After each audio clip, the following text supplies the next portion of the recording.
자, 오늘은 2022년도 부활주일입니다. 이 부활주일을 맞이하여 오늘 본문을 요한복음 21장을 선택했고, 이 말씀을 통해 과연 우리 주님께서 우리를 향하신 뜻이 무엇인지, 또 우리가 이 땅에 살아갈 때 어떠한 그 하나님의 뜻과 계획을 붙잡고 살아가며 또 이루어야 할지를 오늘 살펴보도록 하겠습니다. 자, 우리 먼저 14절 말씀을 한번 읽어보십시다.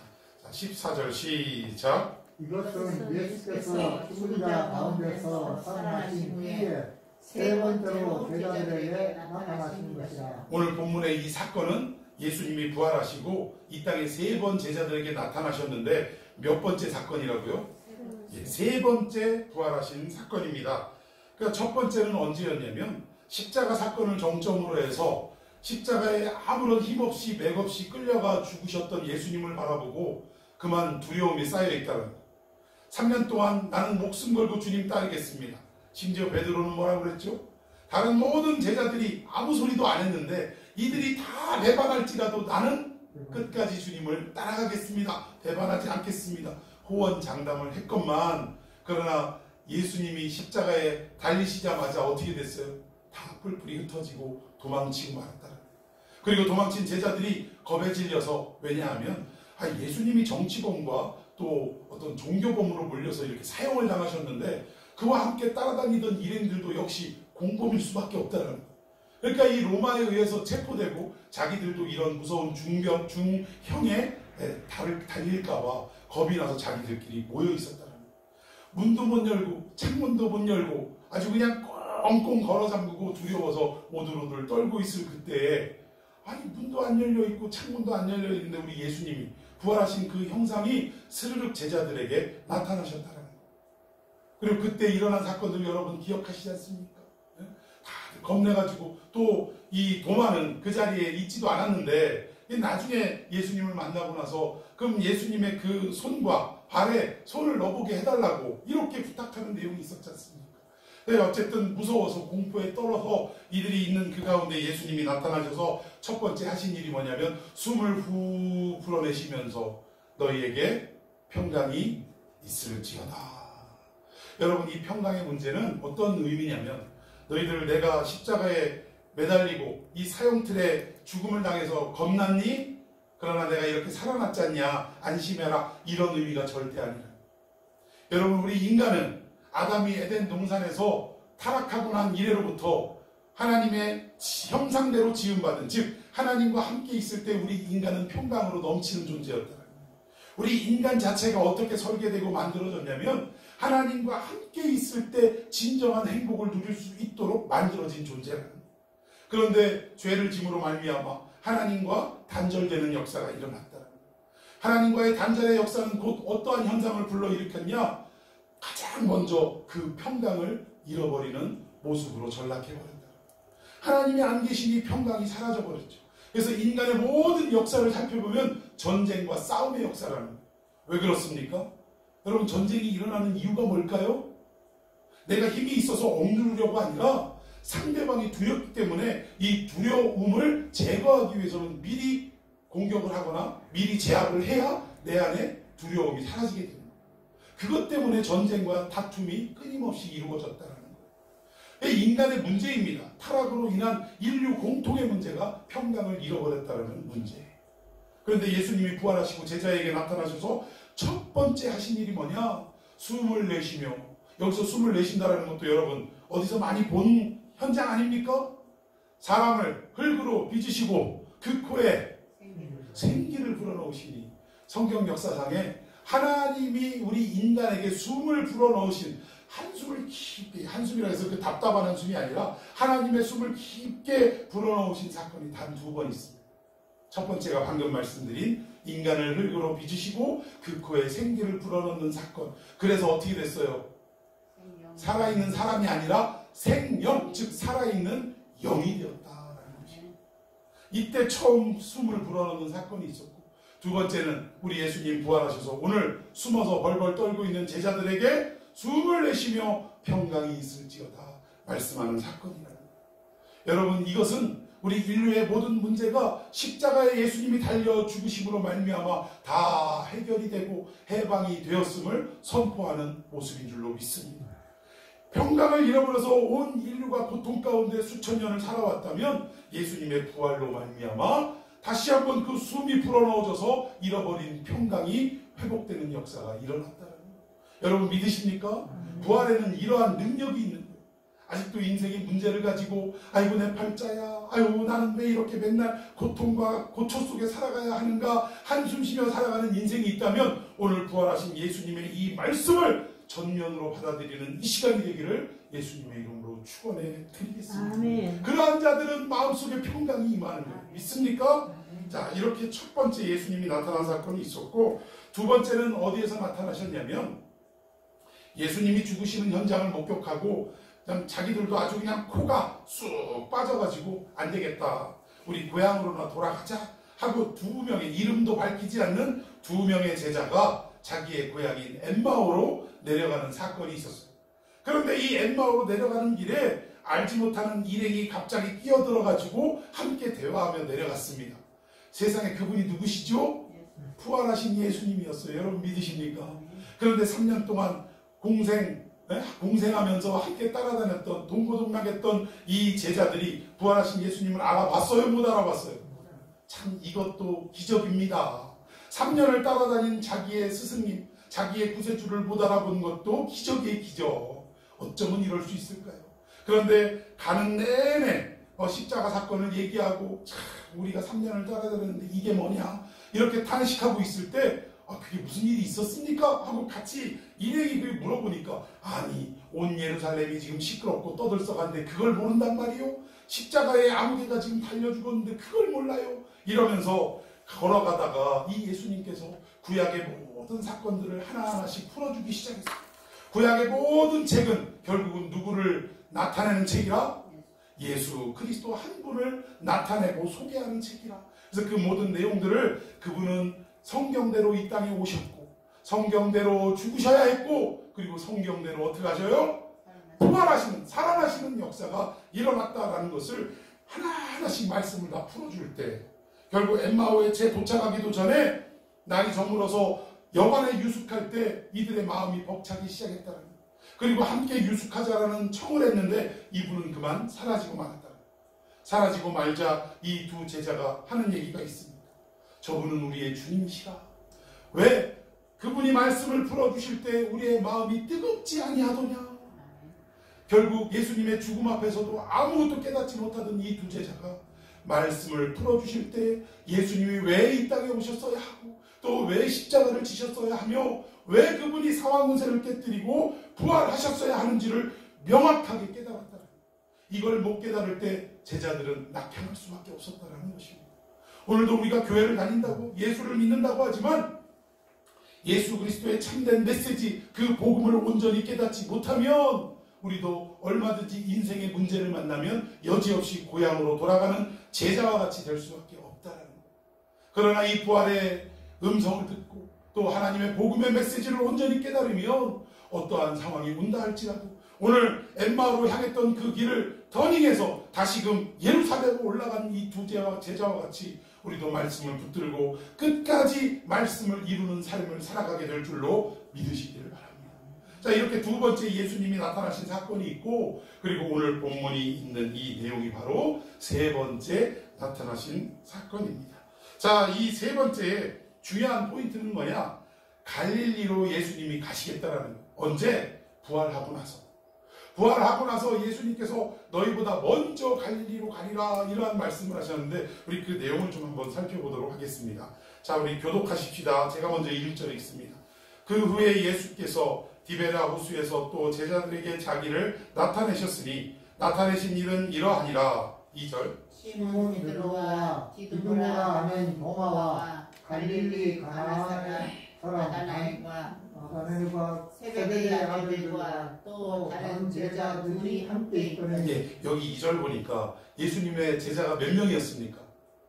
12이에요. 그 중에서 하나는 이미 십자가 지기 전에 어떻게 됐어요? 자살하고 말았다.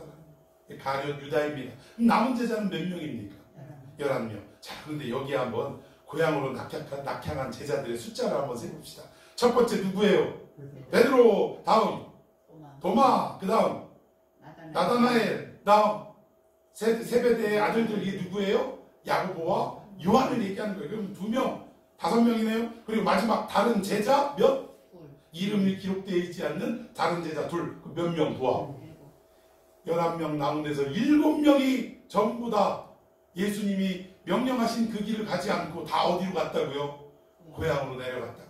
남은 제자는 몇? 4명 남은 거예요. 4명. 4명이 아니죠. 3명, 7, 8, 3명입니다. 왜? 하나는 죽었으니까. 11명에서 4명이네요. 4명. 산수가 잘하는데 4명 남았는데 어찌 보면 예수님의 제자 공동체가 다 분열되고 와해된 상태입니다. 그토록 3년 동안 외치셨던 주님의 말씀에 소망을 두고 끝까지 남아있던 제자들이 없었다는 거예요. 여러분, 여기에 7명이지만 좀 전에 소개한 2번째 예수님이 나타나셨을 때 엠마오로 가던 사람들이 몇이에요? 그럼 거기 몇 명이요? 9명. 다 뿔뿔이 흩어진 거예요. 나머지 둘은 거론할 거론할 내용도 없으니까 기록을 안 했을 뿐이지 다 뿔뿔이 흩어졌다라는 것입니다.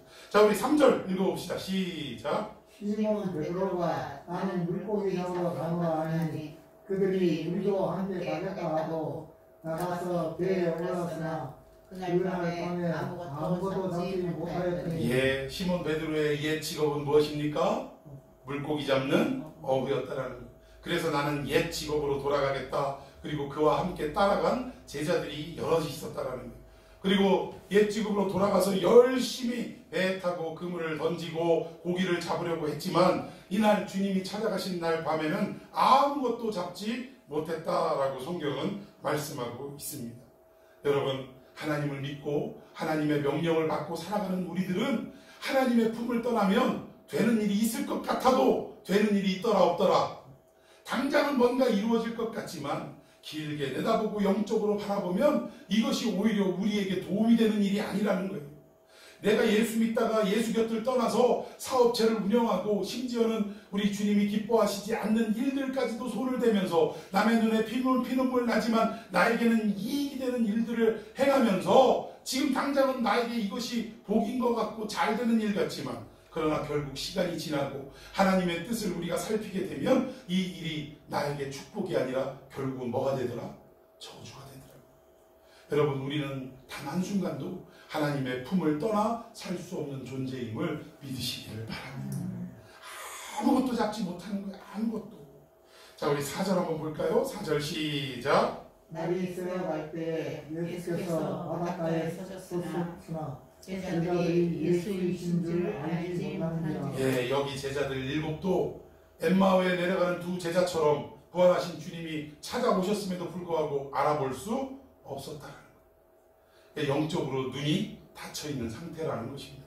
자, 우리 5절 한번 봅시다. 시작. 예수께서 이르시되 얘들아 너희에게 고기가 있느냐 대답하되 없나이다.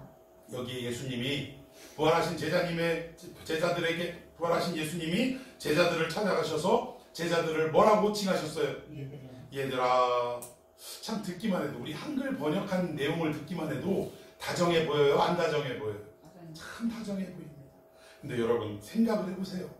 우리 예수님이 우리들이 그 입장이라면 이 자기를 배신하고 다 옛 직업으로 돌아간 제자들에게 찾아가셔서 처음에 뭐라고 하실 것 같아요? 니들이 나를 배신해? 그리고 고작 하는 짓이 요 모양 요 꼴이냐? 그거 참 잘됐다 고소하다 이런 말을 할 법도 한데 우리 주님은 자기를 배반하고 옛 직업으로 다 떠나간 제자들을 찾아가셔서 뭐라고 부르셨다고요? 얘들아. 여기 얘들아라는 말이 헬라어로 파이디온입니다. 우리 파이디온 선교회 있죠. 주일학교. 이 파이디온이 얘들아. 이게 무슨 뜻이냐면 유아, 작은 소년, 어린아이 이런 뜻이에요. 그래서 이런 아이들을 부를 때 파이디온이라고 부르셨다는 거예요. 그러니까 여기에는 굉장히 다정함이 있고 하나님의 따뜻함이, 예수님의 따뜻함이 녹아져 있는 그러한 호칭이었다라는 것입니다. 그러니까 우리 주님은 참 자기를 배반한 대상들에게도 화내지 아니하시고 원망하지 아니하시고 따뜻한 마음을 가지고 다가가셨다라는 거예요. 마치 이게 무엇과도 같냐면 뭐 우리가 자녀들을 다 키운 입장이지만 우리 자녀들 학교 다닐 때 아침에 일찍 일어나는 애들은 드물더라고요. 대부분 다 늦잠을 자는데 누가 깨워줘야 돼요? 엄마가 가서 깨워줘야 돼요. 근데 엄마가 깨워줄 때 대부분 어떻게 깨워주냐면 아무개야 일어나야지 하고 궁뎅이도 톡톡톡톡 때리면서 세상 그 어떠한 음성보다도 더 따뜻하고 다정한 음성으로 아이들을 깨우는 우리 어머니의 음성처럼 오늘 예수님이 바로 제자들을 향한 이 부르심이 그러한 마음이었더라고요. 간혹 보면은 애들 깨울 때 물바가지로 물을 떠가지고 가셔갖고 야 일어나 뭐 이러는 엄마들도 간혹 있으시더라고요. 근데 이게 처음부터 그런 게 아니라 애가 하도 안 일어나고 짜증 부리고 하니까 엄마도 아주 그냥 세상 말로 닳고 나가서 이제는 다정하게 안 깨우고 이렇게 막 물을 끼얹고 막 큰 소리를 쳐서 일으키시는 이런 상황인데, 중요한 것은 우리 예수님은 자기를 배반한 제자들에게도 따뜻하게 부르셨다는 거예요. 이런 걸 볼 때 우리 인격의 성숙이라는 것은 법과 질서의 원리대로 막 그냥 무겁고 때로는 그렇게 할 때가 있죠. 그러나 모든 일에 이렇게 막 삭막하고 각져 있는 모습으로 이렇게 하는 것보단 참 인격이 참 성숙하고 훌륭한 분들은 대부분 보면 어떻습니까? 사람을 대할 때 따뜻한 인격을 가지고 다가가더라고요. 이 신앙도 마찬가지. 우리가 연조가 오래되고 하나님의 말씀을 깊이 있게 깨달으면 깨달을수록 우리의 인격이 어떻게 변하냐, 우리의 신앙이 어떻게 변하냐, 따뜻한 사람으로 변하더라고요. 교회가 살벌하면 됩니까? 안 됩니까? 물론 교회 안에서 이 교회법으로 치리를 해야 될 잘못을 저지른 사람들도 분명히 있습니다. 그러나 경우에 따라서는 이걸 질서대로 법대로 정확하게 맺고 끊는 것이 필요하지만, 그러나 우리 이런 말 있잖아요. 세상에도 그런 말이 있습니다. 죄는 미워하되 사람은 미워하지 말라라는 말이 있어요. 세상도 이렇게 얘기하는데 우리 하나님의 말씀의 모토가 뭡니까? 하나님을 사랑하고 이웃을 사랑하라. 결국은 사랑이에요. 용서하라입니다. 이것을 모토로 붙잡고 살아가는 우리 기독교가 너무 막 냉담하고 살벌하게 대하면 되겠습니까? 인격의 성숙처럼 신앙의 성숙 역시 따뜻함으로 나타나게 되는 것입니다. 예수님을 보고 우리는 배워야 돼요. 여러분, 우리는 예수님을 따라가는 무리입니까? 제자입니까? 제자 맞습니까? 제자는 누굴 보고 제자라고 그래요? 스승이 가는 길을 같이 따라가는 거예요. 그분이 걸으셨던 길, 그분이 행하셨던 길을 똑같이 하는 게 제자입니다. 그러면 우리 주님이 자기를 배반한 제자들을 용서하시고 따뜻하게 얘들아라고 부르셨다면, 우리가 제자라면 우리도 어떻게 해야 돼요? 오히려 우리를 손가락질하고 우리를 대항하는 자들을 어떻게 해야 돼요? 따뜻함으로 감싸 안아야 한다. 세상 사람도 우리를 적대하는 사람을 미워하고 또 우리에게 선대하는 사람을 좋아하는 것은 누구나 인간이라면 다 하는 일이에요. 우리가 이 원리대로, 이 가치대로 살아간다면 어떻게 기독교인이라고 말할 수 있겠습니까?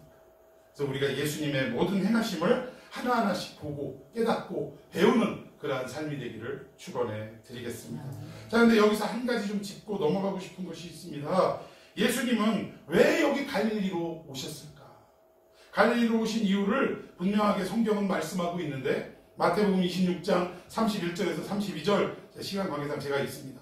31절, 그때 예수께서 제자들에게 이르시되 오늘 밤에 너희가 다 나를 버리리라. 기록된 바 내가 목자를 치리니 양의 떼가 흩어지리라 하였느니라. 즉 십자가를 앞두고 제자들에게 그 목요일날 밤에 하신 말씀이에요.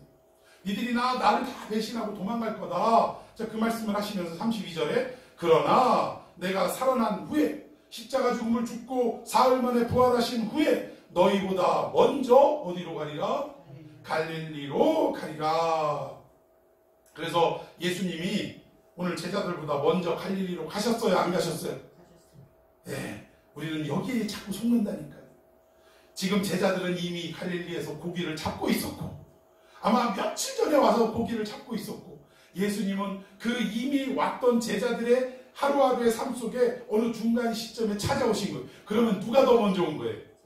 제자들이 먼저 온 거예요. 예수님은 먼저 갈릴리로 가리라라고 생전에 약속하셨지만 정말 갈릴리의 사건을 보니까 누가 더 먼저 갔더라? 제자들이 더 먼저 갔더라. 그러면 예수님이 아니 우리와 같은 인간이 아닌데 뭐 밥 먹고 쉰소리 하시는 분도 아닐 텐데 그럼 왜 이렇게 말씀하셨을까? 이걸 살펴보니까 우리 성경이 번역에 조금 문제가 있더라고요. 여기에 먼저 갈릴리로 가리라 라고 번역이 된 이 먼저라는 단어를 제가 헬라어 원문을 아무리 뒤져봐도 먼저라는 단어가 있어요, 없어요? 없더라니까요, 먼저라는 단어가. 그러니까 우리가 번역을 조금 잘못해가지고 이런 일이 생겼던 것 뿐이지, 원래 원문은 먼저 가리라 라는 이 뜻이 프로아고라고 헬라어로 기록이 되어 있는데, 이 말은 먼저 간다라는 의미가 아니라, 시간적 차원에서 먼저 간다 이 의미가 아니라 앞장서리라, 나아가리라 이런 의미예요.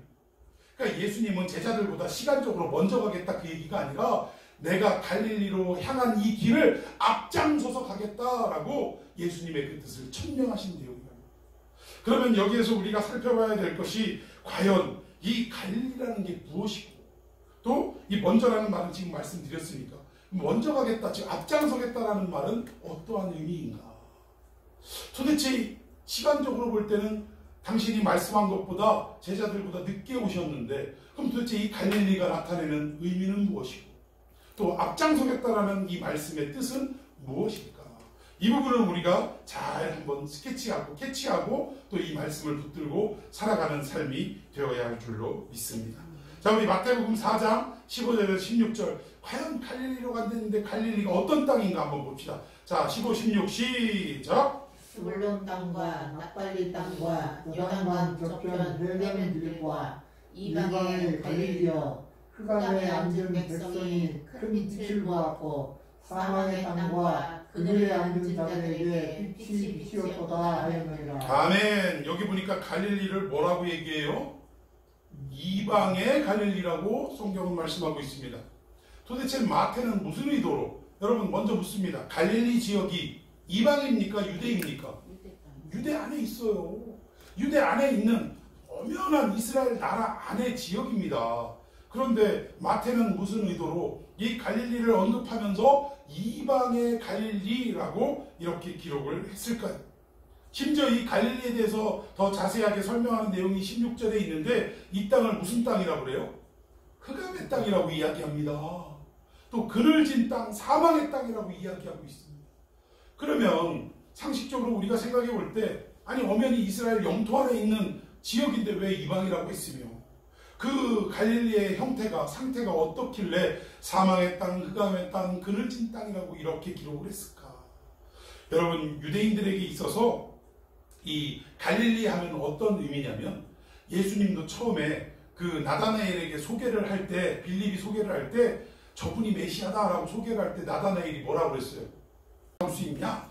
그러니까 결국 이스라엘 전 지역에서 갈릴리 하면 떠오르는, 연상되어지는 그 의미가 뭐냐면, 이 갈릴리는 모욕과 저주와 배척과 고난을 상징하는 땅이었다. 그러니까 굳이 우리나라로 얘기하면, 제가 뭐 서울 지역을 잘 알지는 못합니다만 이게 하도 많이 들어봐가지고, 이 서울에서 개발이 완전히 이루어지지 않았을 때 서울 1000만 인구의 모든 쓰레기를 어디다 버렸어요? 그렇죠, 난지도에다 버렸잖아요. 그래서 이 난지도는 서울 특별시 안에서 버려진 땅, 가난한 자들이 모인 삶의 자리, 뭐 이렇게 우리가 인식을 했지 않습니까? 뭐 지금은 다 개발이 됐지요. 그리고 금싸라기 땅이라고 이야기하는 걸 제가 들었습니다. 근데 예전에는 이 난지도가 이만큼 버려진 땅, 정말 인생의 마지막 그 종착역에 내려가서 살아가는 가난한 자들, 병든 자들의 삶의 자리, 이렇게 인식이 된 것처럼 오늘 이 갈릴리도 유대인들에게 있어서 갈릴리 하면 그런 식으로 이렇게 이미지가 이게 떠오르는 지역이었다. 그러니까 이러한 곳에서 살았다. 그런데 예수님이 갈릴리로 가리라, 그것도 앞장서리라 라고 하신 말씀은, 내가 그와 같은 인생들을 위해서 십자가를 지러 왔다라는 선언이다. 여러분, 누가복음에 보면 병든 자에게 의사가 쓸데있는 거지 건강한 자에게는 의사가 필요 없는 것처럼, 나는 이 땅에 병들고 가난하고 소외되고, 그리고 어때요? 사람들로 하여금 손가락질 받는 세리와 창기들 같은 이러한 자들을 위해 이 땅에 왔다라는 의미가 바로 갈릴리로 앞장서리라, 여기 먼저 갈릴리로 가리라, 그 의미라는 사실입니다. 여러분, 그 전혀 동의가 안 되는 얼굴을 하시면 제가 당황을 합니다. 여러분, 갈릴리는 그냥 어떤 지역으로 예수님이 가시겠다라는 의미가 아니라, 내가 이 땅에 온 이유가 갈릴리와 같은 저주받고 소외당하고 이렇게 버림받은 자들을 위해 이 땅에 온 것이다라는 것을 말씀하는 내용이고, 그리고 부활하신 후에도 예수님은 생전에만 그런 자들을 위한 삶이 아니라 부활하신 우리 예수님도 어떻게 하겠다고요? 부활하고 내가 갈릴리로 가리라. 여전히 그런 소외받고 버림받은 자들을 위해 내가 살아가리라. 이 땅에 손가락질 받는 자들을 위해 내가 이 일을 하리라 라고 제자들에게 선언하신 내용이라는 것입니다. 그리고 오늘 이 본문에 진짜 지명인 갈릴리로 예수님이 찾아오셨다는 것. 왜? 그 일을 누구를 통해 하셔야 됩니까? 제자들을 통해 하셔야 됩니다. 여러분, 예수님은 혼자서도 그 일을 능히 하실 수 있는 분입니까? 아닙니까? 혼자 능히 하실 수 있는 분. 그럼에도 불구하고 우리 주님은 이유는 하나입니다. 우리를 사랑하셔서. 이유는 하나뿐이에요. 우리를 사랑하셔서 우리와 함께 그 일을 같이 하고 싶은 마음 때문에 우리에게 찾아오고, 우리는 착각하기 쉬운 게, 그래도 내가 이만한 능력이 있으니까, 내가 이만한 재물을 가지고 있으니까, 내가 이만한 여건이 있으니까, 그러니까 주님이 나를 선택하시고 나를 사용하시지라고 아주 교만한 생각을 할 때가 있는데, 아니라는 거예요. 우리 인간이 가진 그 어떠한 것이라도 하나님의 구원을 위해 사용하기에 적합한 것은 단 하나도 없다. 그럼 우리를 왜 부르셨을까요? 여러분, 우리 돈 있어요? 우리 명예 있어요? 실력 있어요? 권세 있습니까? 사실 우리들을 보면 아무것도 없는 사람들입니다. 평균적으로 비교해봐도 우리는 평균치에 못 다다르는 그러한 인생일 수 있어요. 그럼에도 불구하고 평균 이상의 많은 사람들을 제쳐두고 우리를 선택하신 이유는, 그 이유는 분명하게 알지는 못하지만, 그게 뭐냐? 하나님이 우리를 사랑하셔서 선택하셨다는 거예요. 믿습니까? 왜 사랑하셨는지는 우리는 알 수는 없어요. 제가 어머님을 보내면서 참 마음속에 궁금한 게 뭐냐면, 제가 천국 가면 꼭 우리 하나님 앞에 좀 여쭙고 싶어요. 왜 많은 사람 중에 저 같은 인간을 목사로 세우셨을까요?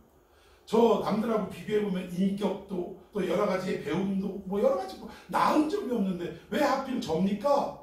그 은혜는 제가 믿고 감사한데 왜 하필 접니까? 라고 꼭 여쭤보고 싶어요.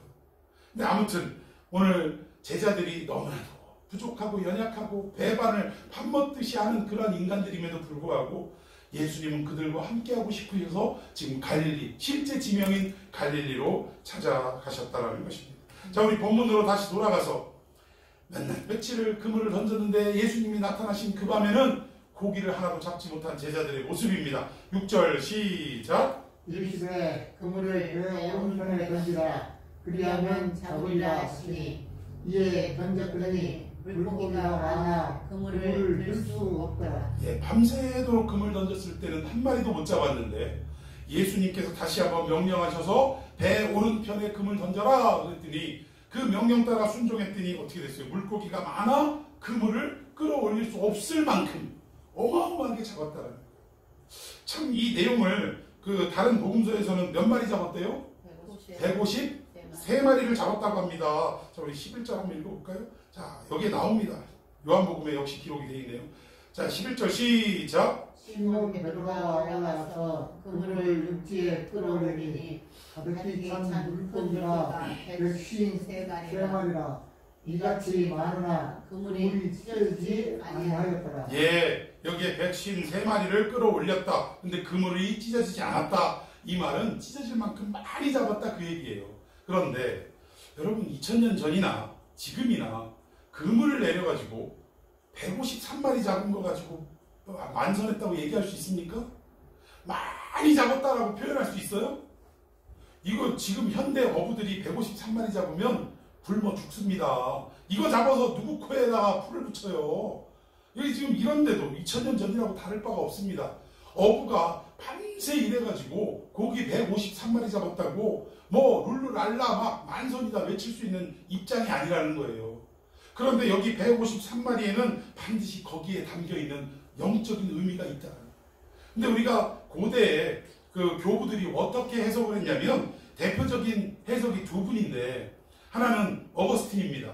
이 어거스틴이라는 분은 뭐라고 해석을 했냐면, 이 지금 볼펜 회사에 153이라고 딱 써붙였는데 무슨 의도로 썼는지는 모르겠어요. 대박이 나라고 그렇게 썼는지는 모르겠습니다만 그러다가 자칫 잘못하면 153자로만 팔리는 그런, 물론 그 이상 많이 팔렸지만 이미 뭐 이게 지금 오해를 하면 안 된다라는 거예요. 이 어거스틴은 뭐라고 해석을 했냐면 조금 복잡하고 난해한 해석을 하셨어요. 이분이 좀 연세가 많이 드시고 해석을 한 게 아닌가 싶을 정도로. 자, 성경에는 숫자에 수리학이라는 게 있습니다. 넘버러지라고 하는데 이 숫자에 다 의미가 감추어져 있다 이 얘기예요.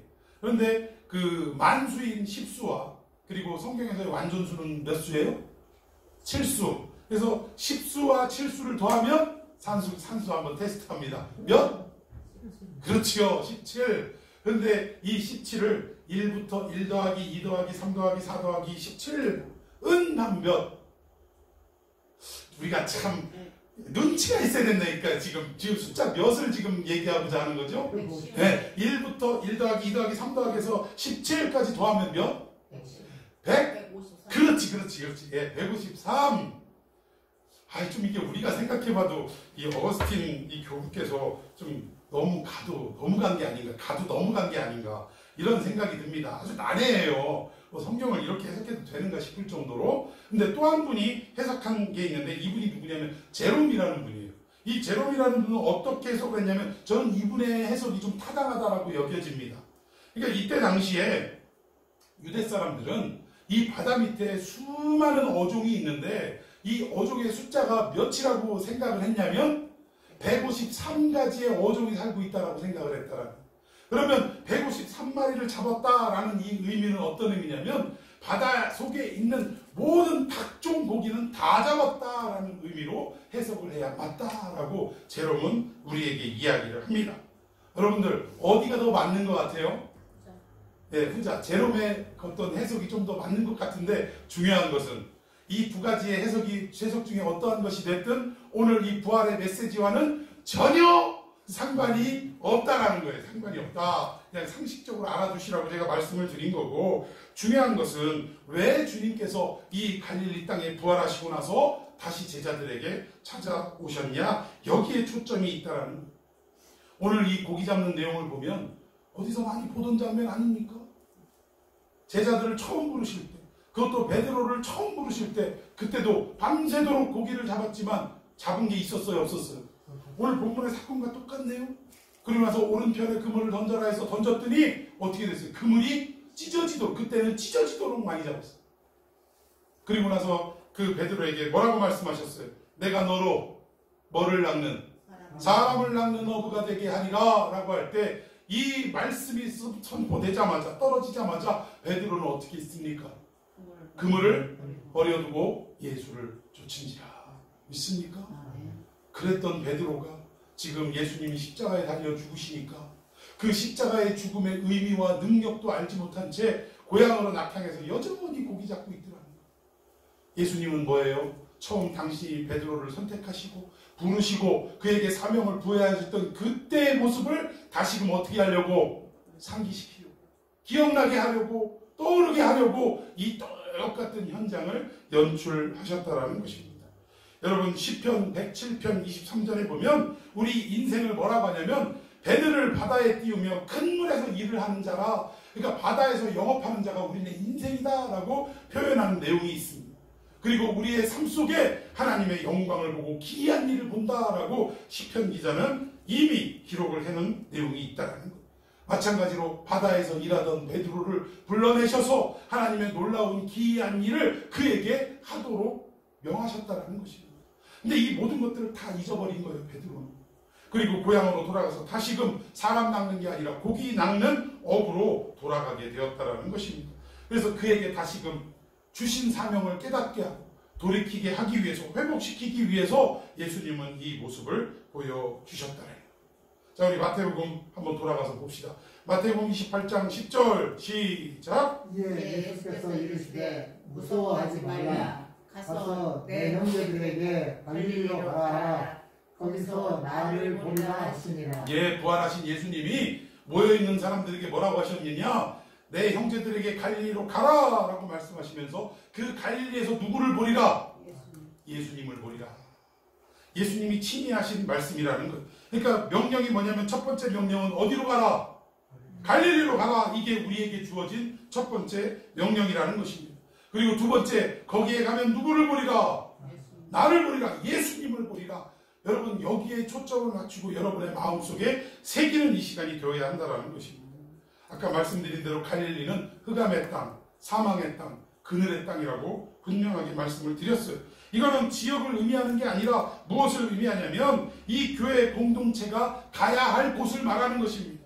우리 교회 공동체, 예수님을 구주로 영접한 이 성도들은 우리의 삶의 방향이 어디를 향해야 되느냐? 흑암의 땅, 사망의 땅, 그늘진 땅으로 언제나 걸어갈 준비가 되어 있어야 한다는 거예요.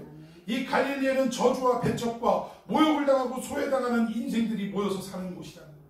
한마디로 말하면 인생 지질이 궁상들이 모여서 사는 곳이고 그들의 삶은 언제나 기쁨보다는 슬픔이 가득한 삶을 살아가는 자들이라는 것입니다. 근데 거기에 가면 누구를 만난다고요? 우리 주님, 예수님을 만난다라는 사실입니다. 이게 과연 어떤 의미냐? 우리 한번 성경을 통해서 해석을 해봅시다. 마태복음 25장 31절에서 40절 내용이 좀 깁니다만 여러분들이 잘 알고 있는 내용이기에 빨리 한번 읽어보십시다. 제가 먼저 읽습니다. 인자가 자기 영광으로 모든 천사와 함께 올 때 재림의 때를 말합니다. 자기 영광의 보좌에 앉으리니 32절 모든 민족을 그 앞에 모으고 각각 구분하기를 목자가 양과 염소를 구분하는 것 같이 하여 양은 그 오른편에 염소는 왼편에 두리라. 그때 이분이 그 오른편에 있는 자들에게 이르시되 내 아버지께 복받을 자들이여 나와 너희를 위하여 예비된 나라를 상속받으라. 내가 줄일 때에 중요한 내용입니다. 잘 들으세요. 내가 줄일 때 너희가 먹을 것을 주었고 목마를 때에 마시게 하였고 나그네 되었을 때에 영접하였고 36절 헐벗었을 때 옷을 입혔고 병들었을 때 돌보았고 옥에 갇혔을 때 와서 보았느니라. 이에 의인들이 대답하여 이르되 주여 우리가 어느 때에 주께서 주이신 것을 보고 음식을 대접하였으며 목마르신 것을 보고 마시게 하였나이까. 어느 때 나그네 되신 것을 보고 영접하였으며 헐벗으신 것을 보고 옷을 입혔나이까. 어느 때 병드신 것이나 옥에 갇히신 것을 보고 가서 배웠나이까 하리니 임금이 대답하여 이르시되 내가 진실로 너희에게 이르노니 너희가 여기 내 형제 중에 지극히 작은 자 하나에게 한 것이 곧 내게 한 것이니라 하시고. 내용을 요약하자면 예수님께서 헐벗고 굶주리고 옥에 갇히고 병들었을 때 너희들이 나에게 모든 것들 필요한 것들을 해주었다. 그래서 칭찬한다. 상을 준다. 이 말씀인데 이 정작 이 의인들, 예수님이 의인이라 인정하시는 이 사람들은 아니 우리가 언제 주님 만나서 주님이 배고플 때를 제가 본 적이 없는데요. 주님 헐벗은 걸 본 적이 없는데요. 감옥에 계신 거 본 적이 없는데요. 언제 우리가 그런 일을 했죠? 라고 반문을 할 때 예수님이 40절 마지막에 뭐라고 하셨어요? 지극히 작은 자 하나에게 한 것이, 여기서 한 것은 누가 한 거예요? 너희들이 한 것이, 교회 공동체가 한 것이, 제자 공동체가 한 것이, 성도들의 무리들이 한 것이 곧 누구에 대해서 한 것이라? 예수님께 대해서 한 것이라. 가장 지극히 작은 자들이 있는 곳으로 가려면 어디로 가야 합니까? 어디로 가야 돼요? 갈릴리로 가야 할 줄로 믿습니다. 예수님이 내가 부활하고 앞장서서 갈릴리로 간다라는 그 말의 의미가 지역적인 어떤 그곳으로 먼저 가겠다 그 의미가 아니라 나는 생전에도 이런 갈릴리 흑암의 땅, 사망의 땅, 그늘진 땅에 살아가는 신음하는 자들을 위해 이 땅에 온 것처럼 내가 부활해서도 이 가치관을 그대로 가지고 살아간다. 가지고 있겠다. 이런 의미로. 따라서 이 나의 가치관과 나의 뜻과 나의 계획에 너희들도 어떻게 하라는 거예요? 따르라. 순종하라. 이 원리를 붙들고 살아가라. 라는 주님의 명령인 줄로 믿습니다. 부활을 주님 하셨다고 사셨네 뭐 예수 부활 우리 부활 이것도 좋습니다. 그런데 과연 예수님의 부활의 의미가 뭐냐 이거예요. 예수님은 갈릴리로 앞장서서 가신 부활의 모습을 보여주셨습니다. 그렇다면 우리는 그분의 제자이고 그분이 우리의 주님이시라면 우리는 그분이 가신 그 길을 묵묵히 따라가고 걸어가야 할 거 아니겠습니까? 그럼 오늘을 살아가는 우리들, 그 부활의 능력이 우리에게 임했다라고 자부하는 우리들이 살아가야 할 삶의 방식은 갈릴리로 가는 삶의 방식을 취해야 한다는 사실. 여러분, 우리 대한민국에 복음이 떨어지고 그리고 70년대부터 급작스럽게 한국교회가 하나님으로부터 받은 축복이 어마어마합니다. 이런 놀라운 교회의 부흥은 전 세계의 역사를 통틀어도 우리 대한민국이 가장 으뜸입니다. 이런 짧은 시간에 이렇게 많은 부흥의 역사가 일어난 나라가 대한민국이 전무후무하다라는 사실. 그런데 여러분, 온전한 복음의 내용을 깨닫지 못하고 오해하고 착각하고 그저 우리 이 땅에서의 우리의 배를 채우고 배부르고 등 따시고 우리만 잘 살고 내 가족만 잘 사는 이러한 곳에 초점을 맞추고 신앙생활을 했던 그 결과가 가장 짧은 시간에 부흥한 동시에 가장 짧은 시간에 한국 기독교가 몰락하는 이 처지에 있다라는 거예요. 왜 그렇습니까? 부활의 메시지 갈릴리로 앞장서리라는 주님의 말씀을 알아듣지 못해요. 그러한 삶을 우리가 살아가지 못했기 때문에 지금 현재 교회의 영광이 땅바닥에 떨어져 있는 상황이다. 저 어렸을 때만 해도 늘 말씀드리지만 뭐 하시는 분이세요? 그러면 저 목사입니다 라고 얘기하면 안 믿는 사람들도 이 목사님이세요? 훌륭하시네요 라고 이야기를 한 게 저 어렸을 때 우리 목사님과 함께 있을 때 들었던 목격했던 내용입니다. 근데 요즘 제가요 어디 가서 뭐 하시는 분이세요? 라고 물어볼 때 저 목사입니다. 아주 분위기 좋았어요. 제가 그래도 조금은 좀 나이스하게 생겼나요? 젠틀하게 생겼나요? 그래도 좀 양복이라도 입고 이러면 이게 또 얼굴이 웃는 상이라고 많이들 하시더라고요. 그래서 좋은 분위기 속에 대화가 되다가 뭐 하시는 분이세요? 예, 저 목회합니다 라고 하면 갑자기 인상이 확 돌변하면서 무슨 도둑놈 바라보듯이 위아래로 훑으더라고요. 목사예요? 제가 얼마나 가슴이 그냥 막 후려 파지는지. 물론 저에게도 허물이 많고 교회의 영광이 땅에 떨어지는데 저라고 일조한 게 없었겠습니까? 그럼에도 불구하고 얼굴이 화끈화끈하고 한국교회가 너무 잘못했구나. 우리 교회가 또 제가 너무 잘못했구나. 이러한 어떤 생각이 드는데 결국 이 무너진 영광을 다시 일으키려면 교회가 해야 할 첫 번째 사명이 뭐냐? 가장 낮은 곳인 갈릴리로 가야 하는 일인 줄로 믿으시기를 바랍니다. 여러분 개인적으로나 교회적으로나 우리는 갈릴리로 가야 할 줄로 믿습니다. 여러분 왜 거기로 가야 돼요? 불쌍한 사람 도와주려고요? 아닙니다. 물론 그런 일을 감당해야 되지만 가장 첫 번째 이유가 되는 것은 그곳에 가면 누가 계시니까? 예수님이 계시니까 믿습니까? 그러니까 우리가 구제를 하고 이래도요 이 논리를 가지고 이 믿음을 가지고 해야 돼요. 불쌍해라. 밥도 못 먹었대. 옷도 못 갈아입고 씻지도 못했대. 이러면서 무슨 거지 새끼 뭐래도 하나 주는 것 마냥 이런 마음으로 동정심을 가지고 우리가 하는 거라면 여러분 우리 개신교보다 이거 더 잘하는 종교들 많이 있습니다. 더 많은 물질에 더 많은 어떤 프로그램을 통해서 아주 멋지게 사람들로 하여금 박수를 받을 수 있는 이러한 어떤 구제의 사역들을 감당하는 데가 더 많아요. 그런데 우리 기독교의 구제는 그런 차원이 아니라는 것입니다. 여러분 항상 말씀드리지만 우리가 구제하는 이유의 첫 번째는 뭐예요? 내가 그 자리에 있었던 사람이라는 것을 깨닫는 거예요. 다시 한번. 이런 갈릴리와 같은 흑암에 있던 나를 우리 주님이 아무런 공로 없이 대가 없이 내가 한 것이 없는데 그럼에도 불구하고 일방적으로 찾아오셔서 나를 건져주셨다는 사실입니다. 그러면 개구리 올챙이적 생각 못하는 신앙생활 하면 되겠냐 이거예요. 내가 그 자리에 있었고 나도 구원받지 않으면 살아날 수 없는 자리에 있었고 누군가의 도움이 없이는 존재할 수 없었던 그 자리에 있었다면 그러면 우리도 그러한 사람들을 어떻게 해야 돼요? 하나님의 사랑, 예수 그리스도의 사랑을 품에 안고 갈릴리로 가서 그들과 함께하는 삶을 살아가야 한다. 여러분 이유가 다른 거예요. 똑같이 구제하지만 우리 개신교의 이 구제는 이유가 다른 것인 줄로 믿습니다. 그곳에 누가 계시니까? 예수님이 함께 하십니까? 우리가 그들에게 무언가를 할 때 우리가 어떤 천국에서 상금 많이 받으려고 이 땅에서 치적을 많이 쌓아가지고 거기서 복 많이 받으려고가 아니라 결국 뭐예요? 우리가 그 자리에 있었기에 주님의 명령 따라 우리는 그 일을 행할 뿐이라는 사실. 여러분 저는 우리가 이 부활주의를 맞이해서 다시 한번 이 부활의 메시지를 우리 속에 회복하고 각인하는 이 시간이 되었으면 좋겠습니다. 병든 자들, 또 외로운 사람들, 또 자살 직전에 있는 사람들, 곤고한 사람들, 악의 사슬에 묶여있는 사람들, 지금도 예수를 알지 못하고 구원의 방법도 알지 못하는 이런 사람들에게 우리는 그 갈릴리로 내려가서 예수 그리스도의 이름으로 구제도 하고 복음도 증거하고 그들과 함께하는 삶을 살아야 할 줄 믿습니다. 저는 우리 교회가 그러한 측면에서 정말 손이 부끄럽고 너무 아쉽기는 하지만 그래도 예수님의 이 명령을 그래도 붙들고 살아가려고 몸부림치는 교회가 아닌가 싶어요.